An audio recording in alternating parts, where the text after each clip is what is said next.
Hi guys, Samantha from Just Tutorials here, and today I'm going to be showing you how to create a necklace using the technique that I have on these beads over here. So these were made a while back as a little test, and so today I'm going to be turning them into a project. So first I want to show you how to do the grey background clay. This was actually Cernit that I used, one of the mixed versions, but I want to show you how to make your own version with Polymer. So what you'll need is some Polymer translucent, and I'm using Polymer white translucent, but you can use normal Polymer translucent. And you're also going to need some embossing powders. Now you want to go for a black and a few browns. It doesn't matter exactly what type you go for, just make sure that you do have a black and make sure that the browns are fairly dark. So I'd probably say this is more of a bronze, while this is more of an antique copper colour. Okay, and what we're going to do is we're going to open up this embossing powder. And you can see there's quite a lot in here. And we're going to put quite a bit into the clay, because this is actually what's going to be colouring the translucent. Okay, got a bit of black in there. I'm going to open the bronze now. Oh, not bronze, the antique copper. I'm not going to put as much of that in as the black, because I want the black to be the main colour. And then I've got some of the bronze. Probably about equal amounts bronze to equal amounts copper. And then just spread that over the clay, like so. Okay.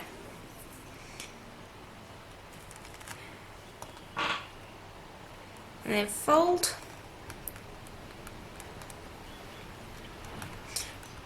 And this bit can be a little bit difficult because the embossing powder likes to escape. So just fold it so you get almost like a little pocket trapping the embossing powder in there, and then roll it through your pasta machine, fold side down. Okay, then I will fold it again and roll again. And again. And you can see that we're starting to mix it in. And you can see we get this nice speckled effect. And now how much embossing powder you add is completely up to you. I like to start with a small-ish amount, and then I will add more. So I'm quite happy with this. I probably won't be adding any more. But if you're unsure with how much you want, start with a small amount and then keep on adding until you're happy. But there we go. That's how you create the mixative, the clay with all of these little bits and pieces in it. Okay. And if you wanted, you could add a little bit of grey, but I'm quite happy with the colour in this case. So you can see, it's very, very similar to the Cernit. Okay, so now that that's mixed up, you want to just quickly make sure that there's no embossing powder left on your working surface, and I'm working on a tile. And we want to move on to making a watercolour. So you're going to want some white clay, and again, this is Polymer.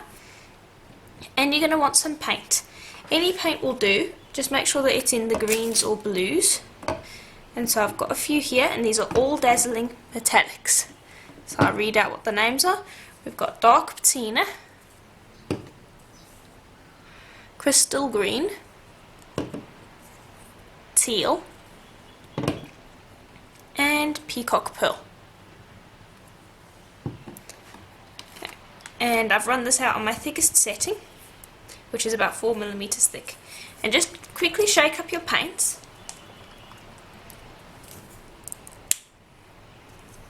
And I like to just use my finger for this.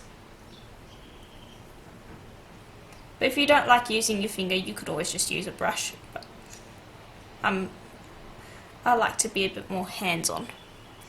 And just streak it across your clay like so. Okay, and that was the peacock pearl. Okay. Then I'm going to move on to the teal, and again I'll give that a shake. And now you don't have to use metallic colours, you could use pastel colours as well if you wanted to, but personally I like the metallics because they give a little bit of an extra shine. And just continue streaking the paint over the surface of the clay and aim to cover up the white spots.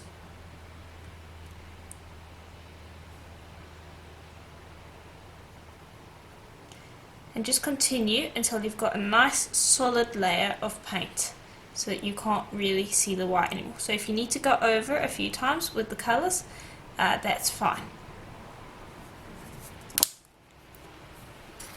Okay, and then when you're done, just gently go over with your finger and gently smear the paint so that the colours somewhat blend into each other. Don't go swirling it, but you just want it so that you have a nice subtle blend between each of the colours, like that.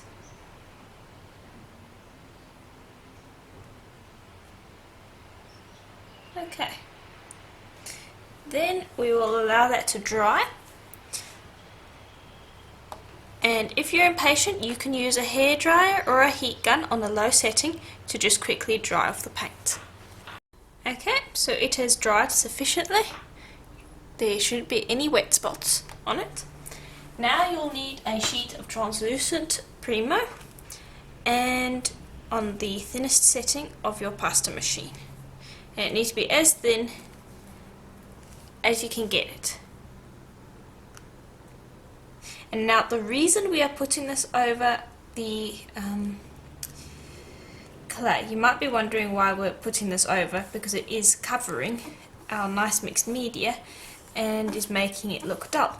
Don't worry, first off, once you've baked this it will look like there's no translucent over the top, and secondly the translucent protects it, so if you're wearing it, the paint, or if you're using pastels or anything like that, it can come off and rub off onto your clothes and things, so it's not very good for you because your clothes can get messed up, and it's also not good for the jewellery because it means that it doesn't last as long.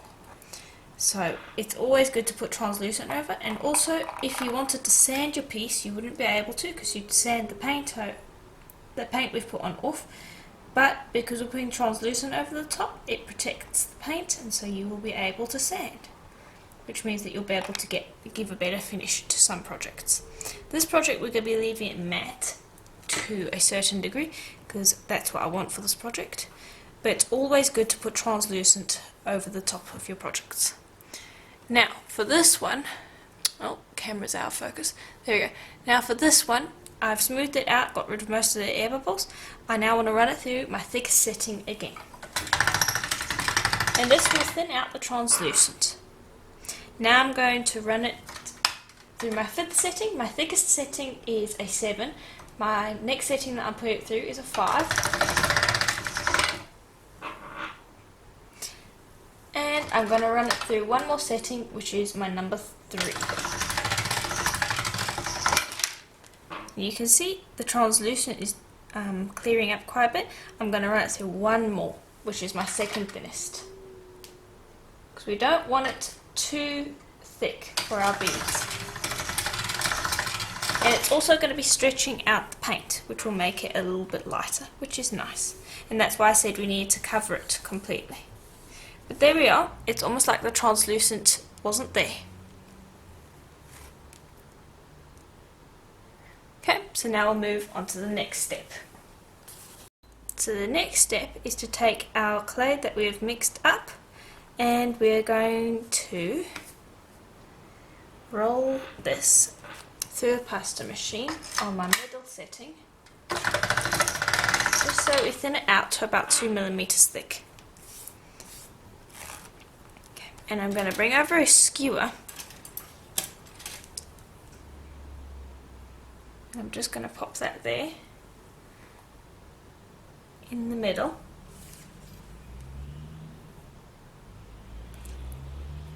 And I'm going to trim this down.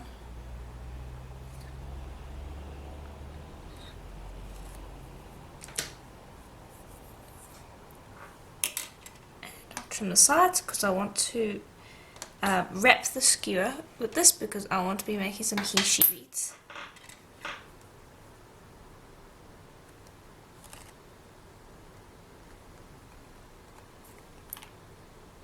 And this can be a little delicate, especially since the skewer is made out of wood, which means that the clay doesn't typically stick to it.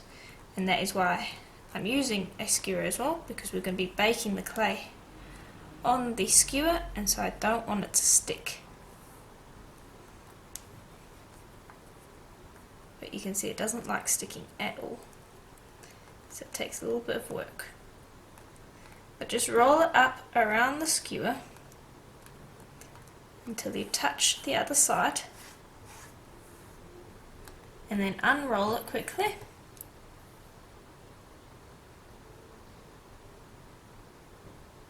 And cut. And then roll it back up again. And get those two sides to meet. Okay, and now don't worry about seams just yet. That will get fixed up in just a moment when we start rolling. And now you can see we can move the clay up and down the skewer, which is excellent, as we will roll it and we will stretch it. And at the same time, go and smooth out those seams so that you don't have a line there. And we got a little bit of paint on there, got on there for some reason. I'll just quickly shave that off. Here you go. And then go back to smoothing off any of the seams because you don't want a line there. So just press on it and smooth, and that will get rid of the seam.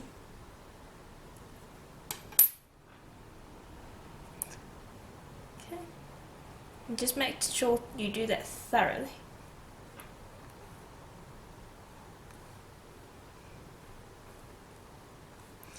Okay, and then I'm just going to squish this clay back up.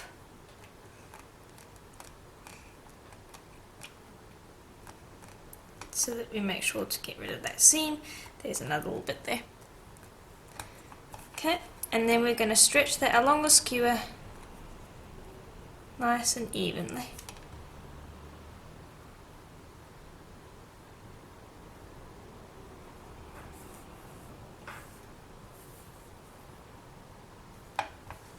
Okay, and there we go. Now on the ends, just go and roll. So you chop away that end and repeat on the other side.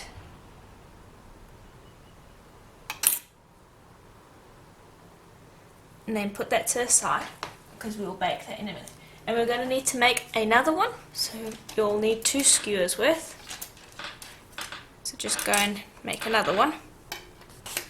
Okay, and then once you've done that, grab your clay again,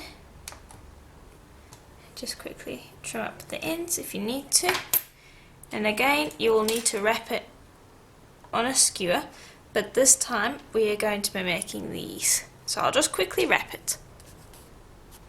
And before we wrap it, I actually want to chop this in half.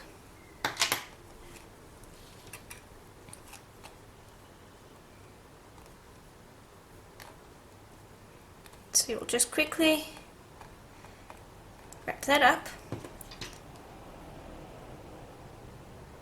trim away the excess, pinch that seam together, and this should be enough to make about 2 beads. And these are going to be our little drops, or not drops, I guess we could probably call it wind chimes, but I guess that's not really an accurate name either. We're going to be making these beads. Okay, so just roll it along the skewer and stretch so that it's nice and tight. And then these ends, make sure that they're nice and tight too.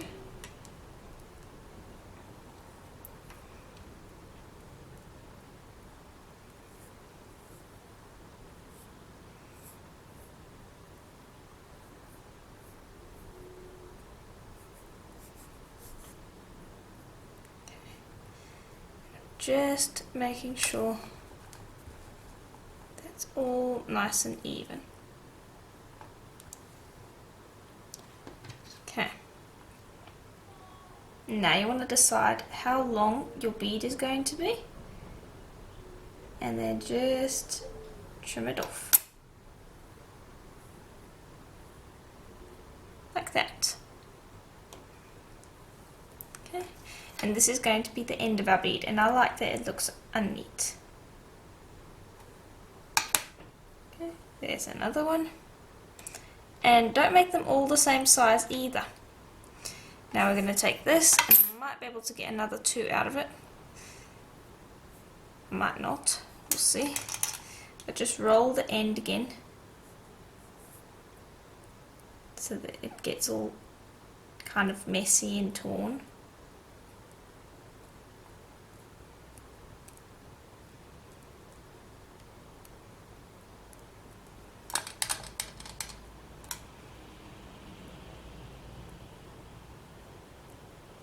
There we go. Or you could just rip it off.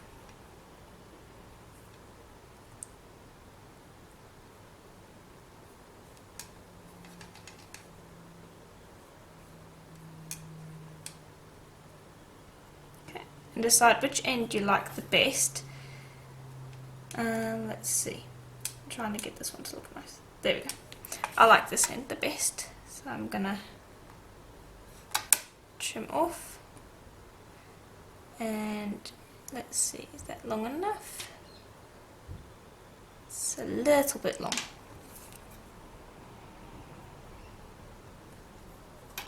There you go. And then you'll make a few of these. How many is completely up to you.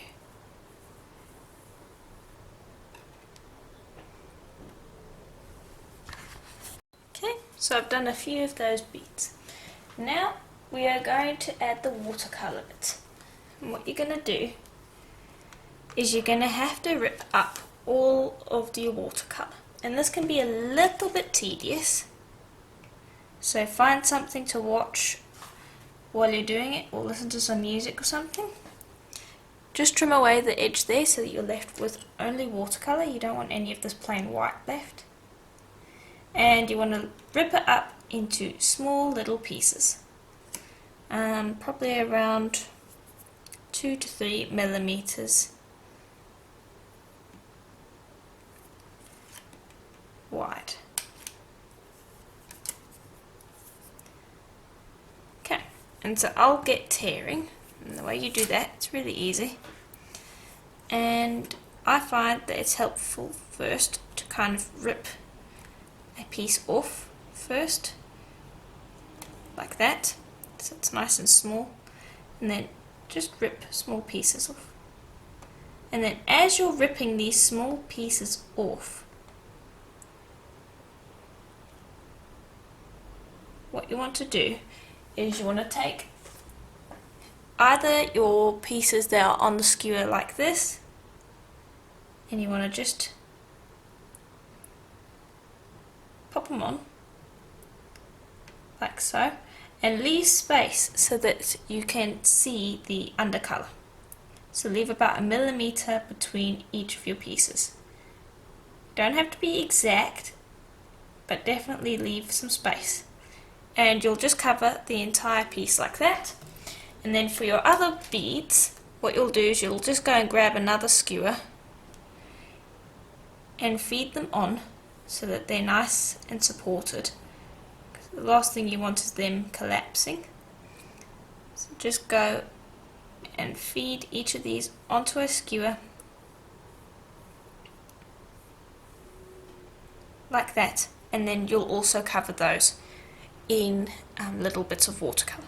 And then once you've done with that, I'll show you what to do next. Okay, so I've done them with the rips, as you can see. Now what I want to do is I want to do another one where we chop up our pieces instead of ripping them, so that we get a more geometric effect. And so what we're going to do is we're just quickly going to trim off that side so that we don't get any ripped edges.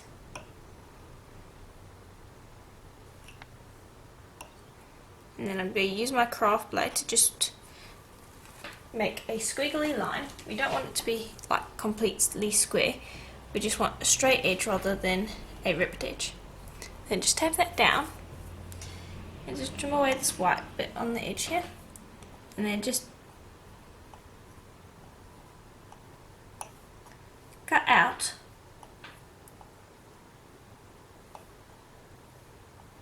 some pieces like this.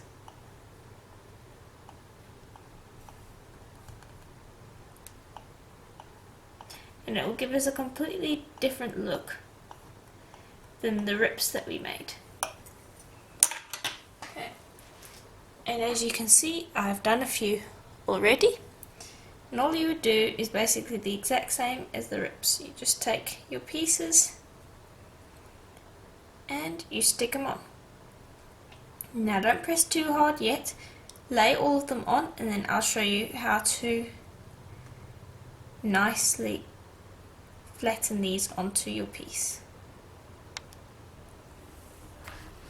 And there we go. So let me just bring over all of our pieces. So I've done these 3 with the chopped and these 4 with the rips. Then I have this long skewer with the chopped and this other one with the ripped. And it gives a completely different look. So now what we want to do is we gently want to flatten these out. Not too much, you still want to be able to feel the seams so it kind of looks like inlaid pebbles, but you don't want it all sitting out. So you want it to kind of look like this one over here rather than this one. So first thing you want to do is put on gloves.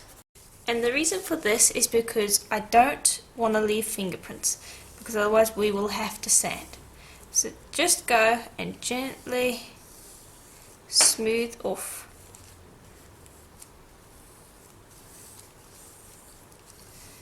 this. Make sure there's no fingerprints on this one, and this one will be ready to go. Also, yeah, okay. So I'll just put that to the side, and this one we're going to just gently roll. And instead of rolling outward like that, you want to be rolling inward, so that you're not stretching this.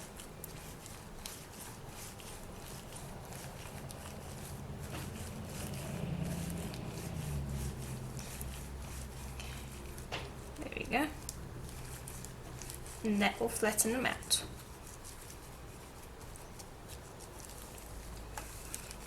And then just make sure you get all of the areas.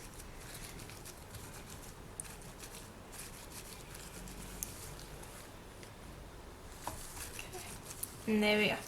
I can still feel them, but they're nicely squished on. So now what I'm going to do is I'm just gently going to grab one end and pull. Maybe roll a little bit more and pull.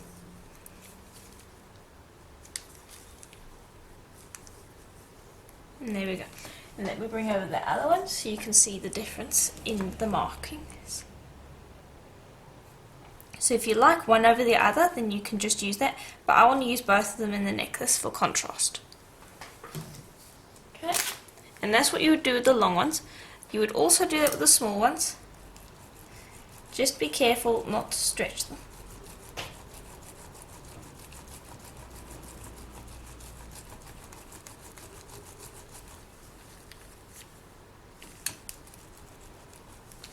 Okay, and then those, just gently tap onto the skewer again, and I'll continue to do that until all of them are flattened, and then I'll show you what to do next.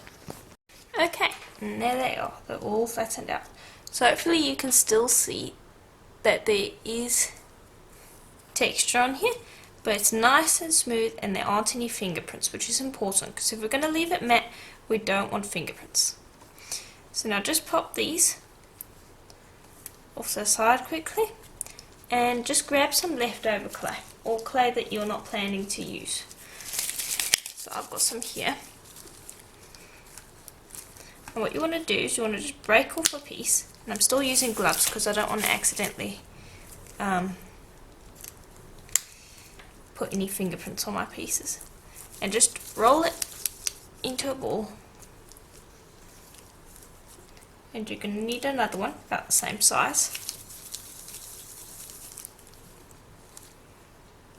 Okay. And you'll pop your skewer on one side and then onto the other side. Can you see the whole thing there? There we go. So that you have a ball on each side. And you don't want your skewer touching the bottom over here. And that way, when it bakes, it will stay nice and round and it won't have any shiny spots. And you'll do that for each of these. And then you will put them in the oven at Primo's recommended temperature for a full hour. And just put a piece of plain printing paper over the top of them to prevent any yellowing from scorching. And then when they're done, you will take them out while they're hot, and I'll show you what to do after that. Okay, so our pieces are baked and I just took them out of the oven. And there's been a wonderful colour change. The embossing powders, now that they're baked, they have gone darker, which is wonderful.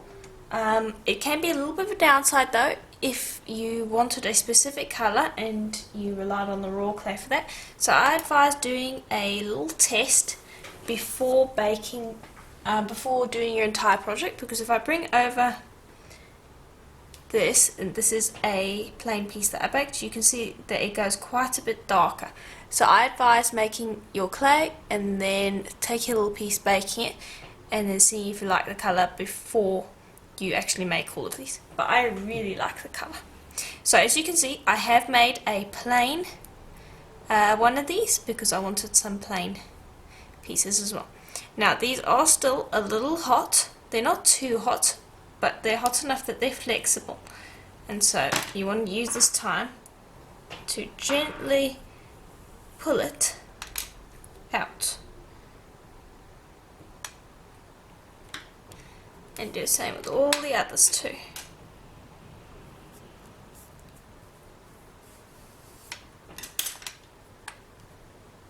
Okay, and then if you can, curl them gently while they cool. That way it will look nice on your necklace. So just hold them like that and they will cool, and they'll have a slight curve to them while they cool. You can also go and take them to a sink and cool them down there as well. Okay, and then when they are cooled, you want to also go and take these off. And these ones you want to allow to cool on the skewer. They should come off just fine once cool, but we cool them on the skewer because we want them to stay straight. And now, again, always bake on something wooden, otherwise sometimes your clay can get stuck. So it's just a lot safer to bake it on something wooden which the clay doesn't stick to. Okay, and there we go. Those are all finished and they've got nice, neat tops and these nice kind of rugged bottoms.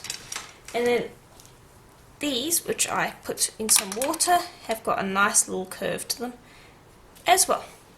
So I'm going to put these to the side. They're ready to go basically. These ones, however, we want to chop into hishi beads. So go and grab a nice sharp blade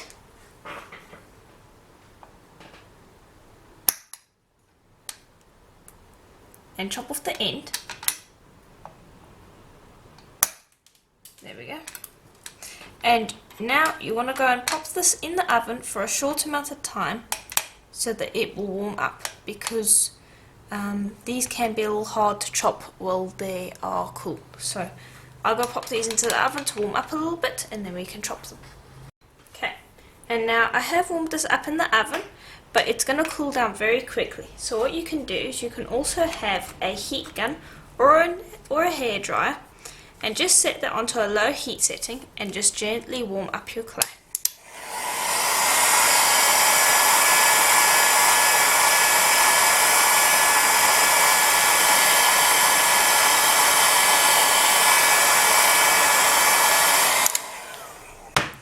And that should keep it a nice warm temperature while you chop your Fiji beads.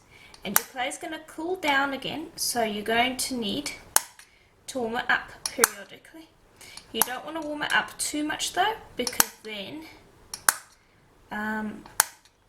the clay becomes a little too rubbery and it makes cutting difficult.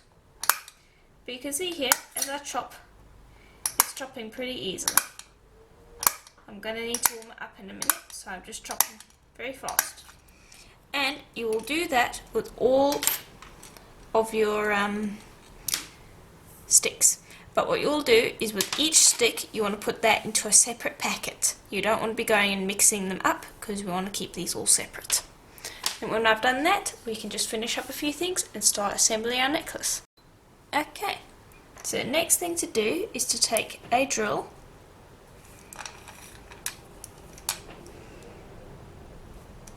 and to drill through the side of one. There you go. Of one of your tubes. And you want it to be a fair amount down from the top. So I'd say maybe around 1/2 centimeter from the top of your tube.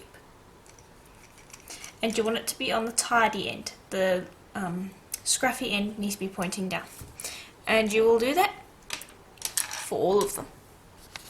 Okay, so we're ready to begin.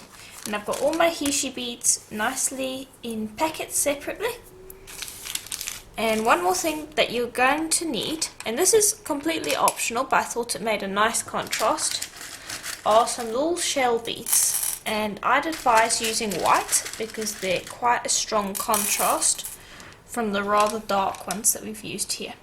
And you want ones that you can string from one end to the other, so that's how they're going to appear. So that's optional, but I would recommend it. Okay, so to start the necklace, you're going to need a piece of string, and I'm using Acuflex. You're also going to want a charlotte crimp, and just string that onto your chosen piece of string, and a crimp bead, and just string that on as well. And then crimp it near the top of your cord, nice and strong. Then bring your charlotte crimp up and close it over the squished crimp bead. Then you will need a jump ring. Slide that through the top of the charlotte crimp, then half of your clasp, and then close the jump ring, and that's 1/2. Okay, now we're ready to start stringing. And so I'm going to just take these out, and I'm going to put them into separate little piles so that they're easy to get hold of.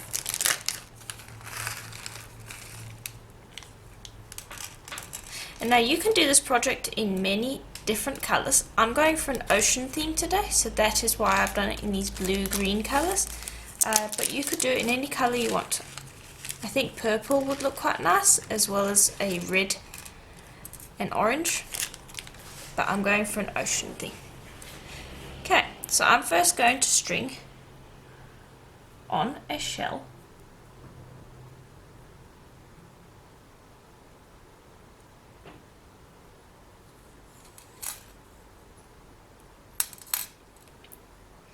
Then I'm going to take some Hishi beads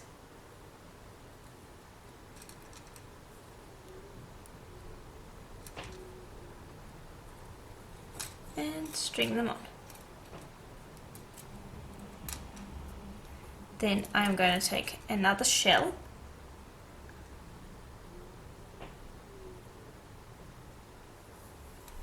and I'm going to string that on. And then I'm going to take another group of Hishi beads, and I'll continue stringing like this until I've reached about halfway on the necklace. And then I'll show you how to string these. Okay, and here is how it looks so far, and I'm really quite happy with how it looks. Now you'll stop on the plain Hishi beads, and then we'll grab these, and we need to arrange them so that we have one torn, one not torn, one torn, one not torn, and so on.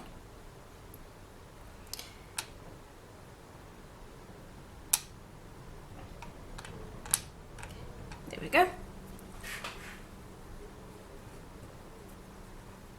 Then we'll string some Hishi beads. Then we will string on our tube. Then we will string another 4 Hishi beads, the plain ones.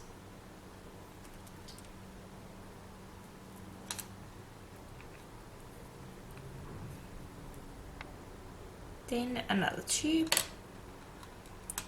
and then so on until you finish your tubes, and then continue. Okay, so we're almost done. I just need to attach the clasp. So you'll take another charlotte crimp, pop that onto your cord, and another crimp bead, and pop that down as well. And then take your pliers and squeeze that crimp into place. Make sure that you get it well, because you don't want your crimp coming out of place. Okay. Then go in there with either some snipping pliers or some scissors.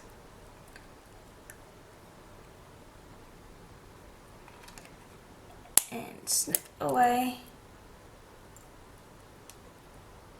the extra bits. There we go. Then take your crimp, close it up, and grab a jump ring, and your clasp, pop that through your loop, and close your jump ring. And that's it. Got a really nice tribal necklace now. So hopefully you can see that in full. If you can't, there will have been photos at the beginning of the tutorial. So let me just move some stuff out the way. There we go. And I'll zoom it out. There you go, so you can see exactly what it looks like. So I'm really happy with how this turned out. It looks very islandy. It's beachy, islandy, and almost tribal in a nice sort of a way. So I'm really happy with how it turned out, and so I do hope that this tutorial was helpful to you. If it was, please do let me know, as that is always helpful to me, and let me know on what your ideas are for this project that I have shown. And if you do some stuff using this tutorial, please do let me see the photos. I always love seeing the photos you guys send in. And as always, I'll see you in the next tutorial. Bye for now.